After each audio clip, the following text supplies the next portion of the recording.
Jelko Gros, zdaj sva v vetrovniku. Če smo že spoznali celotno konstrukcijo, moram najprej vprašati, kako je prišlo do te ideje, da skupaj združite v eni stavbi in za skakalce in za padalce? Placa ni bilo za dva ločena, in potem, če ni place, je treba razmišljati in kadar je človek prisiljen, potem pride do inovacije te slovenske. Ampak zdaj nas najbolj zanima ta skakalni del.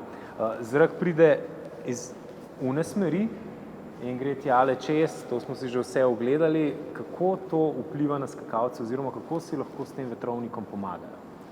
Skakalec v vetrovniku išče dve stvari. Ena stvar je poiskati tisto pravo pozicijo, da leti na vzgonu, se pravi minimalizirati zračni upor in pa največji vzgon, kar je možen.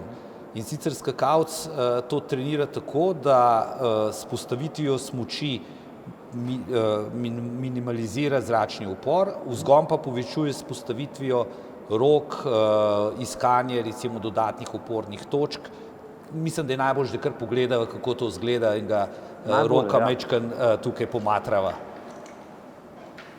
Se pravi, če bi on bil takole, to je maksimalni zračni upor, in to pomeni 60 metrov na letalnici, če bi takole vam prišel. Se pravi, ne pomeni maksimalen upor najdaljših daljav? Ne, to je najslabše. Se pravi, zminimaliziramo na način, kot je tole.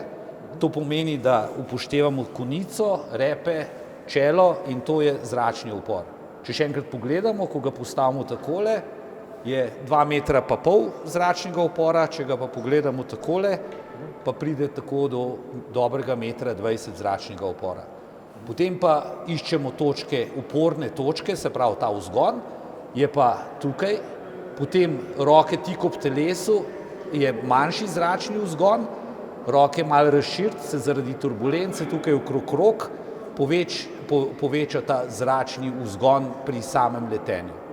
In potem še recimo malo trenira brado ven, približa se lahko, postavi noge bolj široko, recimo se s tem še bolj približa k smučam, in kar nekaj takih vaj lahko izvaja. Velikokrat gledamo, različne tehnike imajo skakalci. Kaj pomeni? Eni so čisto ravni, recimo takole, drugi so malo tako, da imajo prepognjeni v bokih. Kaj je bolje? Zdaj, če bi gledali najnovejšo tehniko Petra Prevca, potem je najbolje tako, da je čim bolj ploska smuča, s tem je povečan zračni vzgon. Če jo postavi skakalec tako, si predstavljate, takole ima 12 centimetrov zračnega vzgona, ena smučka. V trenutku, ki jo postaviš tako, upoštevaš samo še ta rob, se pravi te dva roba in zmanjšaš takoj po celi površini smuči zračnega vzgona za kar, bom rekel, skoraj za tretjino ga zmanjšaš. In to je odvisen. Zdaj, seveda, če ti bolj plosko, bolj po strani postavljaš smučko, pomeni, da se s telesom bližje lahko prideš k smuči. Bolj zaradi same fizionomije telesa pa možnosti, ki jih telo omogoča. Če ti plosko postavljaš, si majčkeno bolj stran, zaradi tega so smuči bolj na horizontalo.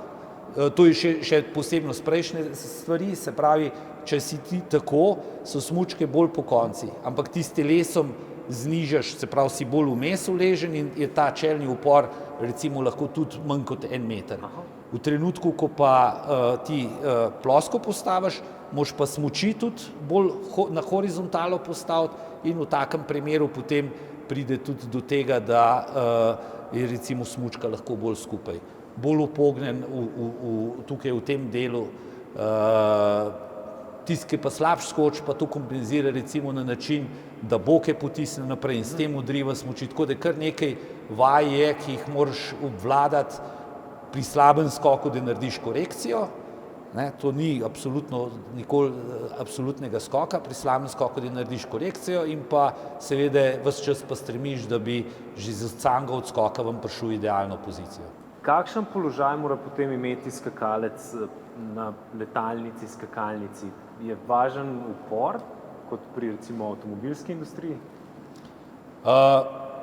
Mi iščemo optimalni vzgon, se pravi, da letiš na vzgonu, to ti omogoča, da ti po zraku pospešuješ in v sami fazi leta, recimo pridobiš kar 10 km na uro, se pravi, nimaš samo zaradi dobre pozicije. Ampak ni pa, da bi se rekel, da bi lahko sestavil dve tehnike različne v eno, absolutno jo ni.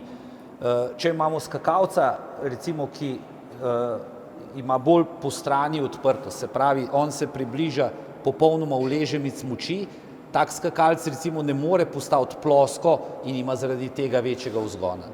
Se pravi, da posameznik izoblikuje svojo idealno tehniko glede na način skakanja. V tem trenutku je v prednosti Peter Prevc, predvsem zaradi tega, ker najbolj plosko postavlja, ima malo bolj ozko smuči, nima tako široko recimo kot Kasai, zato je v tem trenutku najboljši, ampak je pa tudi seveda na mizi zelo dominanten, je neka kombinacija.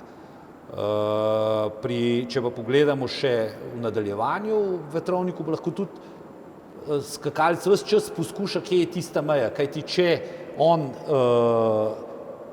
ve, da recimo gre takole plosko, recimo bolj kot greš plosko, kar naenkrat dobiš negativni veter in gre smučka dol, to pomeni, da gre v salto. In tukaj lahko to narediš. In zdaj, če primerjamo, zakaj sploh v vetrovniku to delamo? Po tanki liniji hodi in testira, išče mejo. Išče mejo. On lahko poišče tukaj mejo, na skakalnici ni priporočljivo, da iščeš mejo. Lahko pa z občutkom to prekineš, tukaj pa bolj intenzivno lahko. Tukaj vse manj boli. En resen trening pomeni recimo 5 minut letenja ali pa 10 minut letenja v celem dnevu v vetrovniku, pomeni recimo skoraj 4 mesece skokov na skakalnici. Pa še tam moraš narediti idealen skok, da sploh lahko testiraš posamezne pozicije, medtem ko v vetrovniku se pa res samo osredotočiš lahko na samo držo, na vzgon. To je bilo ravno moje naslednje vprašanje. Kaj pa pri drži iščejo skakalci? Je treba imeti čim bolj ravno telo, prsi bolj potisnjene, rame bolj navznoter, da se naredi ta vzgon? Več variant je. Se je treba v bokih naprej nagniti? Več variant je. Pri idealnem skoku seveda takoj padeš v neko idealno držo, tako kot mora biti. Če ti na skakalnici recimo na mizi malo zamudiš, moraš ti v vsakem primeru iz te drže smuči spraviti v horizontalno držo, čim bolj v horizontalo. In to lahko narediš samo tako, da boke potisneš naprej. Boke potisneš naprej in odrineš konice smuči. In tudi to moraš trenirati, če hočeš to popraviti, recimo napako na mizi. Kaj je svečka? Svečka je pa recimo pri dobrem skoku, pri dobrem preletu, potem ti pa kar naenkrat zmanjka energije oziroma ti se ne steguješ več v kolenskem sklepu, tukaj malo popustiš in ko popustiš, ti pridejo smučke takole gor in padeš prezgodaj pristaneš. Okej, v redu, da je še ena informacija, ki je dobra za tiste, ki spremljamo skoke. Vprašanje naslednje je to, kar velikokrat vidimo tudi pri skakalcih, tudi naši, še iz iste familije imajo obratno obrnjene roke. Peter skače takole, njegov brat, Domen skače pa takole z odprtimi. Kaj je bolje? Kakšne so te? Razlika med Petrom pa Domnom je v tem. Peter obrne, zaradi tega dobi, zaradi obrnenih rok je tukaj naredil eno tako čašico, kamor se v dodatno uporno točko dobi. Domen pa naredi tako, potisne boke majhen naprej in s tem odriva bolj smuči. Se pravi, če bi me zdaj vprašal, kaj je boljš, ne vem, oba dva sta uspešna. Kajti še zmeraj ocenjujem, da je od Petra odskok na odskočni mizi veliko boljši kot od Domna in izgleda, da je Domnov majčkeno boljši v samem preletu. Vendar se bo tudi Domen z razvojem moči spremenil in bo tudi on tehniko še izboljšal. Kaj pa odprta usta? Meni se zdi, da tisti, ki letijo z odprtimi usti, imajo veliko večjo prednost od tistih, ki ne. Odprta usta so nekako, kot da bi se v avtomobilu vozili brez sprednjega stekla, kar pomeni, da bi bil večji zračni upor in večja poraba energije. Kar ni dobro. Ni dobro, ne. Zakaj zmeram enačimo dolžino leta s tem, kako dober upor je imel nekdo? Upor je ena največjih težav, zaradi tega, ker zmanjša hitrost. Bistvo smučarskih skokov je, da čim več hitrosti prineseš v zaključno fazo leta in radi rečemo, da enega je pa še kar nekaj prijelo tam na koncu, a ne, in ga je še drži, druga je pa spustili. To je ravno, ko doseže tisto hitrost, ki je nekako pristajalna hitrost. Če vzamemo Boeing, pri 600 še leti, pri 300 pristaja, tako je tudi pri smučarskih skokih, recimo na letalnici pri 105 km/h še letiš, pri 100 km te pa sila teže preveč vleče navzdol. Se pravi, kljub temu, da tako letalci, skakalci kot avtomobilski proizvajalci iščejo svoje rešitve v vetrovnikih, skakalci iščejo vzgon, avtomobilisti pa iščejo upor. Ne, tudi avtomobilisti zmanjšujejo upor.